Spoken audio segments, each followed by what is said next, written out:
जिस योद्धा को पूरी दुनिया सूतपुत्र कहकर ठुकराती रही, वही कर्ण आज कुरुक्षेत्र में सबसे बड़ा खतरा बन चुका है, जिसके पास है देवताओं के अस्त्र और दिल में जल रहा है अपमान का बदला। लेकिन क्या किस्मत फिर उसके साथ खेल खेलेगी? क्या कर्ण जीत पाएगा या इतिहास उसे फिर से हरा देगा? जानेंगे इस वीडियो में। कहानी की शुरुआत कुरुक्षेत्र से होती है, जहां दुशासन मृत पड़ा था और चारों ओर सैनिक खड़े थे। दुर्योधन घुटनों पर बैठा शोक मना रहा था। तभी कर्ण आता है और कहता है, विश्वास नहीं होता कि यह किसी मानव का कार्य है। दुर्योधन क्रोध में कहता है, वह मानव नहीं, दानव है। मेरे भाई को ऐसे चीर डाला जैसे मिट्टी का खिलौना हो। यह सुनकर सैनिक आपस में भय से फुसफुसाने लगते हैं। तभी कर्ण ऊंची आवाज में कहता है, बंद करो, यह व्यर्थ की बातें।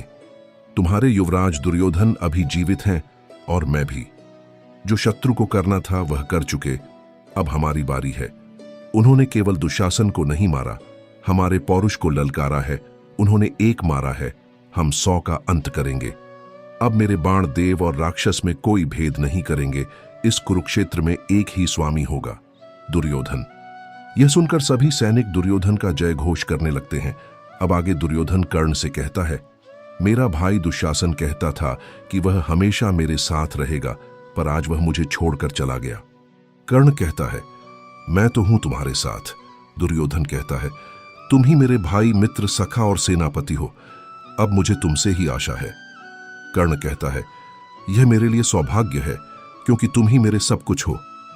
फिर दृश्य अतीत में जाता है, जहां शिष्य धनुर्विद्या सीख रहे होते हैं और आचार्य द्रोण अर्जुन को आशीर्वाद देते हैं कि उसने बार बार लक्ष्य भेदा है। उसी समय कर्ण भी लगातार लक्ष्य भेदता है और अपने गुरु की ओर देखता है। देखो गुरुवर, मैंने भी हर बार लक्ष्य भेदा है, मुझे भी आशीर्वाद दीजिए।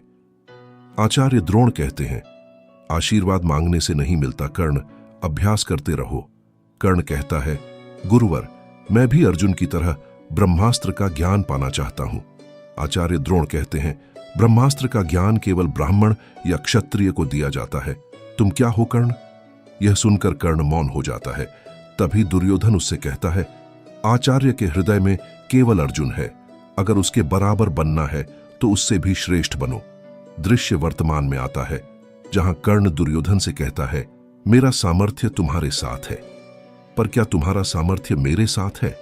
कर्ण की यह बात सुनकर दुर्योधन भी चौंक जाता है और श्री कृष्ण भी आश्चर्य में पड़ जाते हैं। कर्ण दुर्योधन से एक वर मांगता है, उसे एक श्रेष्ठ सारथी चाहिए। वह सारथी होता है मद्रराज शल्य, जो पांडवों के संबंधी और नकुल सहदेव के मामा थे। सभी जानते थे कि शल्य से श्रेष्ठ सारथी कर्ण को कोई नहीं मिल सकता। शल्य क्रोध में कर्ण से कहता है, तुम्हें सेनापति क्या बना दिया? तुम अपना स्थान ही भूल गए। तुमने मुझे अपना सारथी बना दिया, पर इससे न तुम्हारा स्थान बदलेगा न वंश। तुम्हारे मित्र ने छल से मुझे अपने वचन में बांधा और फिर तुम्हारा सारथी बना दिया। दृश्य एक दिन पीछे जाता है, जहां कर्ण दुर्योधन से विजय का मार्ग मांगता है।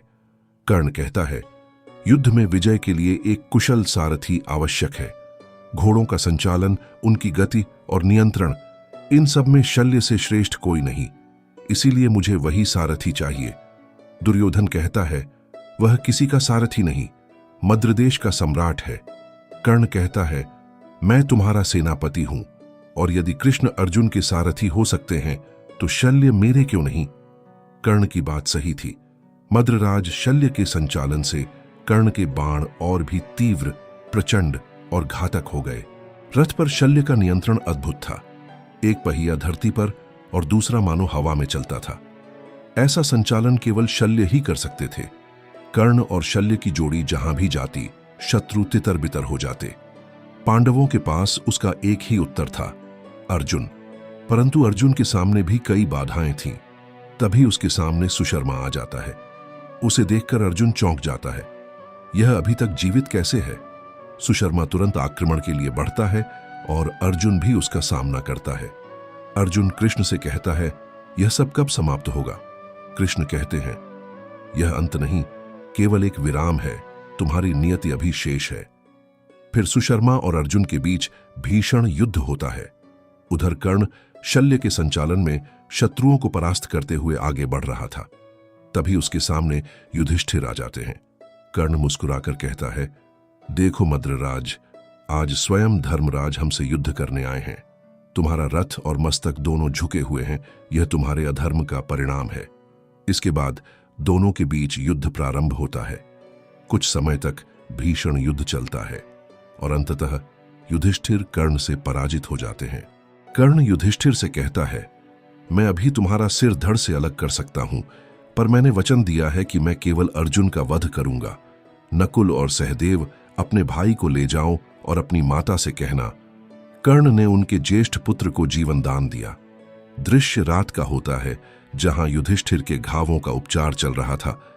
तभी अर्जुन आता है और पूछता है, कैसे हैं भैया, आप बार बार कर्ण के सामने क्यों जाते हैं?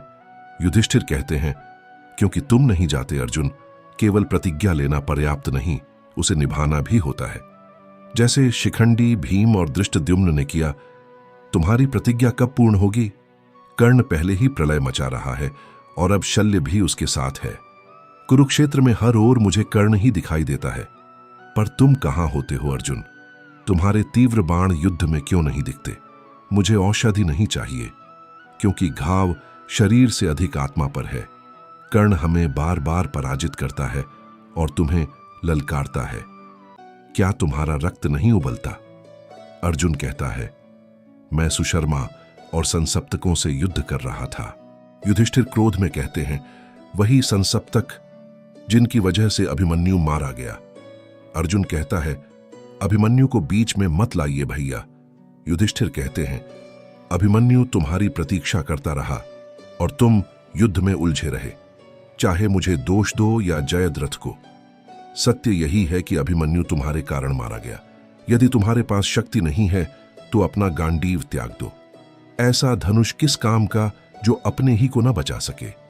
तभी अर्जुन क्रोध में युधिष्ठिर से कहता है, आपने मेरे धनुष का अपमान किया है। यह कहकर वह तलवार लेकर आगे बढ़ता है। तभी कृष्ण उसे रोक लेते हैं। अर्जुन कहता है, मैंने शपथ ली है, जो भी मेरे गांडीव का अपमान करेगा मैं उसका सिर धड़ से अलग कर दूंगा। कृष्ण उसे बाहर ले जाकर समझाते हैं, वह तुम्हारे ज्येष्ठ भैया हैं और हस्तिनापुर के भावी उत्तराधिकारी भी।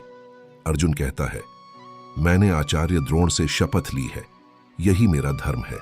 या तो मैं भैया का वध करूंगा या स्वयं का।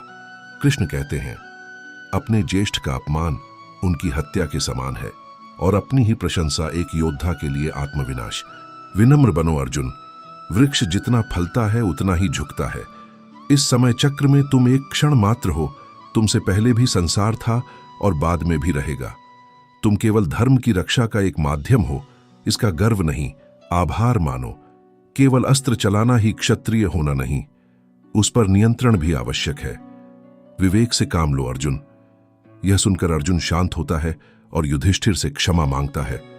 वह कहता है, मैं क्रोध में बहक गया था भैया।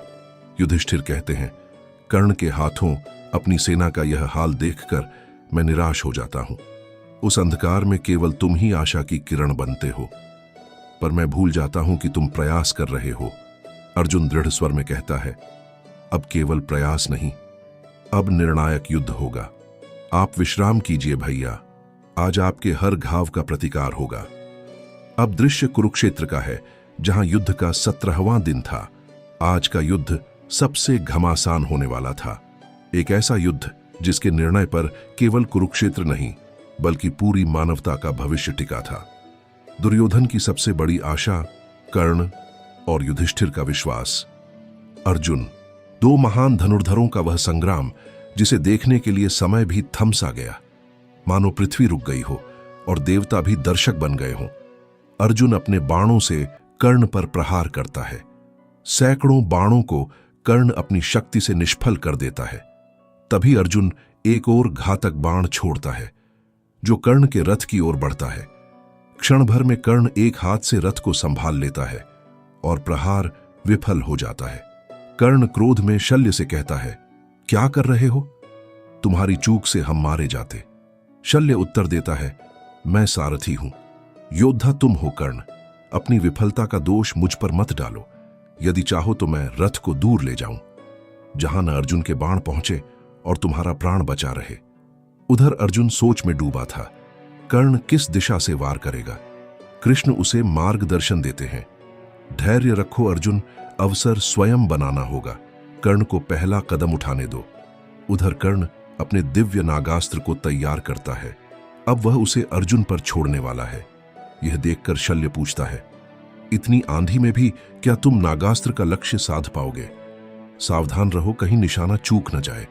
कर्ण कहता है, तुम मेरे सारथी हो, रथ संभालो, बाण चलाना मुझे आता है।